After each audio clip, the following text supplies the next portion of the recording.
ଓଡ଼ିଆ ପକ୍ଷ ପାଳନ ଅବସରରେ ରକ୍ତଦାନ ଶିବିର ଅନୁଷ୍ଠିତ।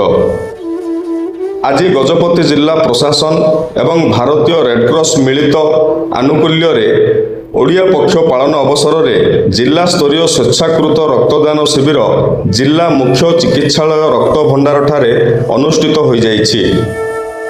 ଉକ୍ତ କାର୍ଯ୍ୟକ୍ରମରେ ଅତିରିକ୍ତ ଜିଲ୍ଲାପାଳ ଫାଲ୍ଗୁନୀ ମାଝୀ ମୁଖ୍ୟ ଅତିଥି ଭାବରେ ଯୋଗଦେଇ ଶୁଭ ଉଦ୍ଘାଟନ କରିଥିଲେ।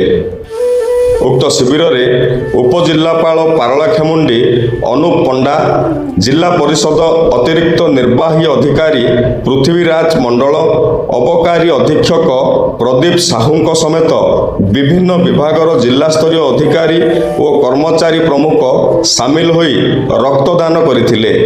ଏହି ଶିବିରରୁ ମୋଟ 38 ୟୁନିଟ୍ ରକ୍ତ ସଂଗ୍ରହ କରାଯାଇଛି। ରକ୍ତଦାନ ଏକ ମହତ୍ ଦାନ। ଏହା ଅନ୍ୟର ଜୀବନ ବଞ୍ଚାଇବା ସହ ନିଜ ସ୍ୱାସ୍ଥ୍ୟକୁ ମଧ୍ୟ ଠିକ୍ ରଖେ। ରକ୍ତର କୌଣସି ବିକଳ୍ପ ନାହିଁ, ତେଣୁ ସ୍ୱେଚ୍ଛାକୃତ ରକ୍ତଦାନ କରି ରୋଗୀଙ୍କ ଜୀବନ ରକ୍ଷା କରିବାକୁ ଆଗେଇ ଆସିବା ପାଇଁ ଉକ୍ତ ଶିବିରରେ ଲୋକମାନଙ୍କୁ ଆହ୍ୱାନ କରାଯାଇଥିଲା।